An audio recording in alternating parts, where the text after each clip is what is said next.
వివాదాస్పద ఐఏఎస్ అధికారి ప్రవీణ్ ప్రకాష్ త్వరలో సరికొత్తగా జీవితాన్ని ప్రారంభించనున్నారు. రాజకీయాల్లోకి ఆయన అడుగు పెట్టబోతున్నారు. బీజేపీలో చేరి కొత్త ఇన్నింగ్స్ ను ప్రారంభించనున్నట్టు విశ్వసనీయ వర్గాల సమాచారం. ప్రవీణ్ ప్రకాష్ వాలంటరీ రిటైర్మెంట్ దరఖాస్తును చంద్రబాబు సర్కారు ఆమోదించింది. జగన్ సర్కారుతో ఆయన అంటకాగారని, అందుకే ఆయనకు ఎలాంటి పోస్టింగ్ ఇవ్వకుండా జీఏడీకి రిపోర్ట్ చేసుకోవాలని ఆదేశించింది. కూటమి ప్రభుత్వం రావడంతోనే ప్రవీణ్ ప్రకాష్ ఉద్యోగానికి స్వస్తి చెప్పాలని నిర్ణయించుకున్నారు. ఇంకా 7 ఏళ్ల సర్వీసు ఉండగానే ఆయన ఉన్నతాధికారిగా వైదొలగాలనే నిర్ణయానికి వచ్చినట్టు తెలిసింది. ప్రవీణ్ ప్రకాష్ స్వరాష్ట్రం ఉత్తరప్రదేశ్.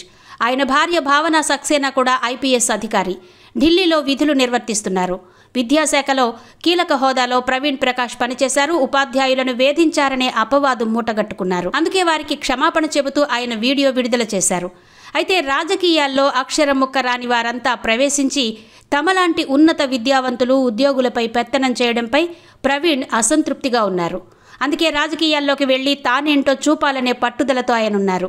బీజేపీ అగ్రనాయకులతో ఆయన మంచి సంబంధాలున్నాయి.